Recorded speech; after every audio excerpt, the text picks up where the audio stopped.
Telangana CM Revanth Reddy ఇవాళ యాదగిరిగుట్ట క్షేత్రాన్ని సందర్శించనున్నారు. ఉదయం 11:54 ప్రధాన ఆలయంలో జరిగే స్వామివారి బంగారు విమాన గోపుర మహాకుంభాభిషేక సంప్రోక్షణ మహోత్సవంలో ఆయన పాల్గొంటారు. అత్యంత ప్రతిష్టాత్మకంగా రాష్ట్ర ప్రభుత్వం చేపట్టిన యాదగిరీశ్వరుడి స్వర్ణ దివ్య విమాన గోపురాన్ని సీఎం ఆవిష్కరించనున్నారు. 50.5 అడుగుల ఎత్తుతో పంచతల స్వర్ణ శోభిత రాజగోపురాన్ని ఏర్పాటు చేశారు. బంగారు తాపటంతో తయారు చేసిన శ్రీ నృసింహ అవతారాలు, కేశవ నారాయణమూర్తులు, గరుడమూర్తులు తదితర దేవతామూర్తుల విగ్రహాలకు ఇవాళ మహాకుంభాభిషేక సంప్రోక్షణ పూజలు చేయనున్నారు. రామానుజీయర్ స్వామీజీతో కలిసి ముఖ్యమంత్రి రేవంత్ రెడ్డి ఆలయ స్వర్ణ దివ్య విమాన గోపురాన్ని ఆవిష్కరించి స్వామివారికి అంకితమివ్వనున్నారు. ఈ నేపథ్యంలో స్వర్ణ విమాన రాజగోపురం వద్దకు సీఎం చేరుకునేందుకు ఆలయ దక్షిణ తిరువీధుల్లో 2 వైపులా మెట్లను ఏర్పాటు చేశారు. ఇవాళ ఉదయం 10:30కి హెలికాప్టర్ ద్వారా యాదగిరిగుట్టకు చేరుకోనున్న ముఖ్యమంత్రి అక్కడి నుంచి కొండపైన వీఐపీ గెస్ట్ హౌస్ కి వెళ్తారు. సంప్రదాయ దుస్తులతో యాగశాలలో నిర్వహించే మహాపూర్ణాహుతి వేడుకల్లో పాల్గొంటారు. తర్వాత ఉత్తర ద్వారం నుంచి ఆలయ విమాన గోపురం వద్దకు చేరుకుంటారు.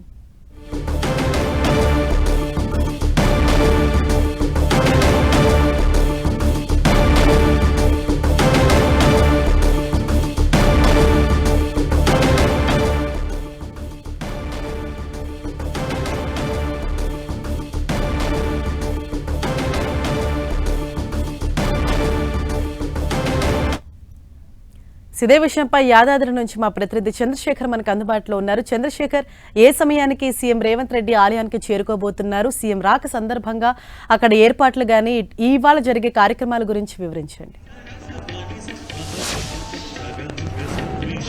హరీష్, ఇటు తెలంగాణలోనే ప్రముఖ పుణ్యక్షేత్రమైన యాదగిరిగుట్ట శ్రీ లక్ష్మీ నరసింహస్వామి వారి ఆలయంలో దివ్య విమాన స్వర్ణ గోపురానికి సంబంధించి ఈరోజు మహాకుంభాభిషేక సంప్రోక్షణ మహోత్సవం నిర్వహించనున్నారు. దీనికి సంబంధించి 11:54 ఈ రోజు ఇటు 11:54 మనం ఉద్దల్సులు చూడొచ్చు. గోపురం వెనకాల ఉన్నటువంటి ప్రధాన విమాన గోపురం ఉంది. అక్కడ స్వర్ణ తాపడం దాదాపు మొత్తం కూడా స్వర్ణ బంగారపు పూత పూసినటువంటి స్వర్ణ తాపడం. ఇది దేశంలోనే అతి ఎత్తైన స్వర్ణ గోపురంగా దీనికి రికార్డుకి ఎక్కనుంది.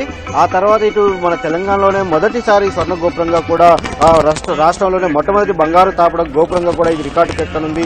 స్వర్ణ విమాన గోపురం పైన నరసింహ అవతారాలు, కేశవనారాయణ మూర్తులు, గరుడమూర్తులు మొదలగు దేవతామూర్తులు కూడా చిత్రించడం జరిగింది. సుమారు 50.5 అడుగుల ఎత్తైన స్వర్ణ నిలిచిందని చెప్పవచ్చు. అయితే ఈరోజు 11:54 వనామలై మఠం 31వ పీఠాధిపతి మధురశ్రీ రామానుజీయర్తో స్వీయ పర్యవేక్షణలో ఈ మొత్తం మహాకుంభాభిషేక సంరక్షణ మహోత్సవం నిర్వహిస్తున్నారు. ఆ మహాకుంభాభిషేక సంరక్షణ అనంతరం సీఎం రేవంత్ రెడ్డితో నిర్మాణ స్వర్ణ గోపురం ఆవిష్కరిస్తారు. అయితే దీనికి సంబంధించి ఇప్పటికీ సీఎం రేవంత్ రెడ్డి మొదట అయితే హెలికాప్టర్ ద్వారా చేరుకుంటారని చెప్పి మొదట చెప్పారు. కానీ ఇప్పటికే రోడ్డు మార్గాన బయలుదేరినట్లయితే మనకు అధికారిక సమాచారం అంతా ఉంది.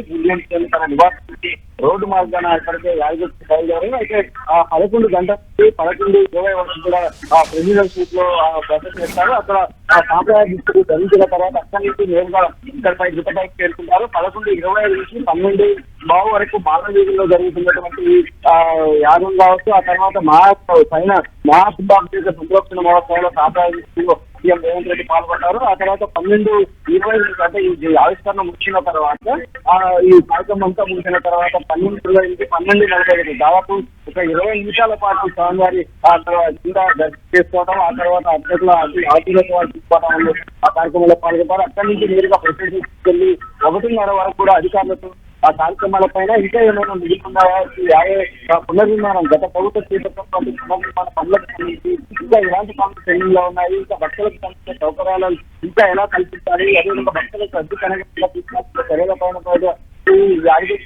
వైద్యుడి అధికారులకు అదేవిధంగా టీటీడీ తరలో ఒక బోర్డును కూడా టీటీడీ తరహాలో ఒక బోర్డును కూడా ఏర్పాటు చేసి గతంలో దానికి కూడా విధి విధానాల పైన కూడా చర్చించే అవకాశం తెలుస్తా ఉంది. 1:45కి దాదాపు 1:40 నుంచి 2 గంటల మధ్య హైదరాబాద్ బయలుదేరుతారని చెప్పి మనకైతే షెడ్యూల్ కూడా జరిగింది. విమాన గోపురం అనేది చాలా కాలంగా అంటే వాస్తవానికి పునర్నిర్మాణ తర్వాత పునరుత్పాదన సమయంలోనే స్వర్ణ విమాన గోపురం ఏర్పాటు చేయాలి గత ప్రభుత్వం తలపెట్టినప్పటికీ కూడా ఈ ఇటు దాతల నుంచి పెద్ద సంఖ్యలో ఇటు మనకి మొత్తం 68 కిలోల బంగారం అవసరం ఉన్నప్పటికీ కూడా అతనికి రాకపోవడంతో దాన్ని వాయిదా వేయడం జరిగింది. అయితే ఇప్పుడు ఇటు 68 కిలోలలో కేవలం 16 కిలోలు మాత్రమే దాతల నుంచి వస్తున్నాయి కాకుండా మిగతా అంతా కూడా దేవస్థానంపై స్వయంగా ఖర్చు చేసి బంగారం కొనుగోలు చేసి బంగారంపై కాపురం అనేది నిర్వహించడం జరిగింది. గోపుర వంశాలం 10,000 సంఘపడింది. అదేవిధంగా గోపురం సంబంధించి డిసెంబర్ 2024 సంఘ కాపురం పనులు ప్రారంభించారు. ఫిబ్రవరి 18న ఈ కార్యక్రమం ముగిసింది. అప్పటి నుంచి కూడా దాదాపు 5 రోజులుగా ఈ మహాకుంభాభిషేక సప్తశృంగ మహోత్సవాలు అనేది కొనసాగుతా ఉన్నాయి. ఈ రోజు నిన్న పూర్ణావతిలో నిలిచింది. అదేవిధంగా ఈ రోజు పైన ముగిసింది. అదేవిధంగా ఈ రోజు పైన కార్యక్రమం పూజలు నిర్వహించిన అనంతరం 11:54 ఈ ఆవిష్కరణ జరగనుంది. Thank you Chandrasekhar.